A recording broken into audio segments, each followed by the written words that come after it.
এখন তুমি যে কথা বলতেছো বুঝছো, আমার কাছে বিদেশ পাঠানো মানে বুঝতে পারছো, এই আফজালপুর মোড়ের তো হন্যানপুর বাংলা পাঠানো এর সমান মনে করি আমি।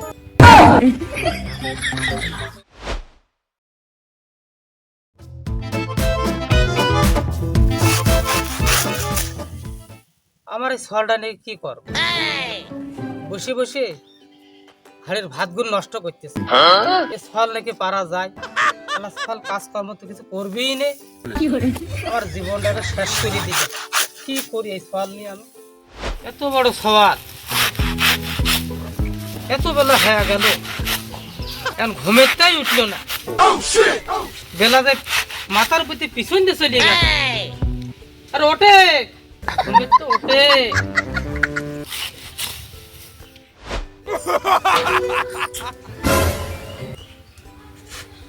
তো সকাল সকাল মইলো কেটে মাছ আছে হ্যাঁ? মরিনি বেলা যে মাথার উপরে উঠে গেল, সেই ফেলকে তোর আছে? কেউ মরিনি তা তো সকালে ঘুম ভাঙালে কি করতে হ্যাঁ? ডাক দিচ্ছে কিসের জন্য? দেখো দিনি মানুষের সব এত কাজকর্ম করি বেড়ায়, তুমি কি একটু কাজকর্ম করতে পারো না?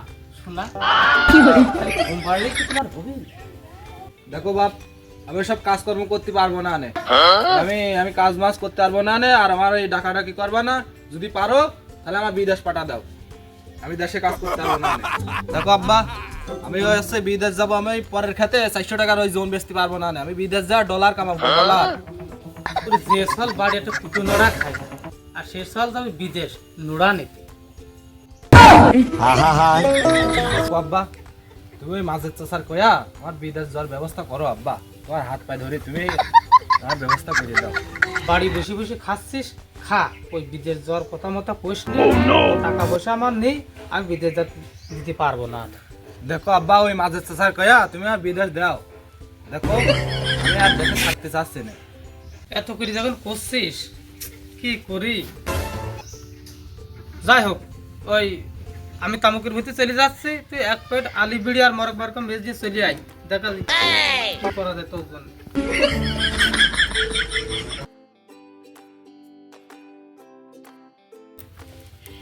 যাক, আব্বা তো রাজি হইলো, এবার মনে হয় আমার বিদেশ যা হচ্ছে।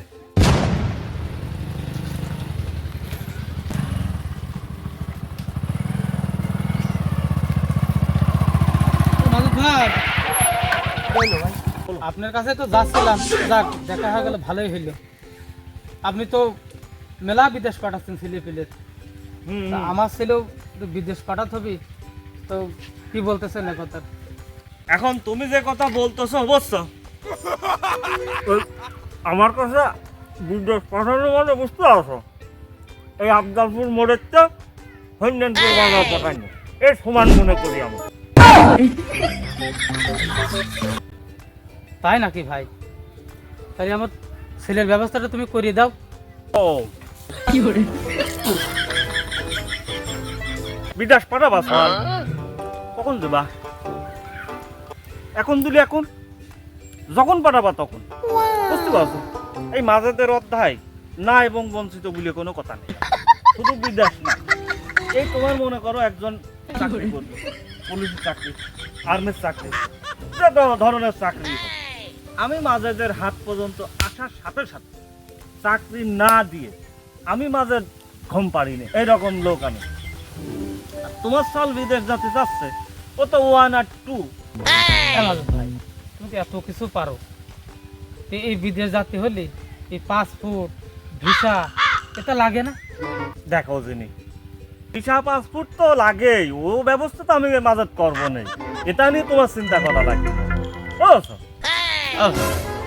তাহলে বিদেশ যেতে হলে টাকা পয়সা কেমন কি লাগবে একটু জানালে আমার ভালো হইতো। ওই টাকা পয়সা নিয়ে তোমার চিন্তা করা লাগবে না।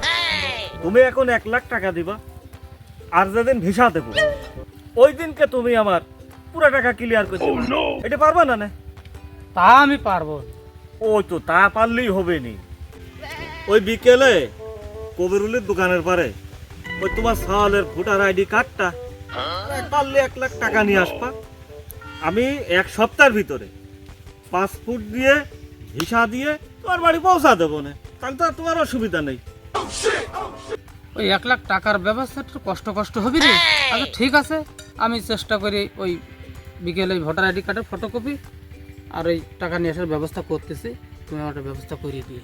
তাহলে ওইটাই করো, তুমি বিকেলে ওই কাগজপাতিগুলো নিয়ে এসো, আর যা পারো আপাতত তাই দাও, কাম শুরু করে তারপরে টাকা দিয়ে নে, প্লেনে ওঠার আগে টাকা তুমি পরিশোধ করে দিয়ে বুঝতে পারছো।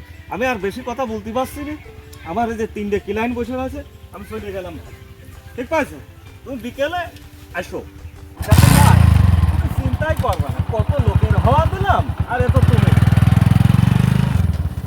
বিশোধনের কি লাইনি প্রতিমতের কাজ হয়ে যাচ্ছে, এ বিশাল ব্যাপার।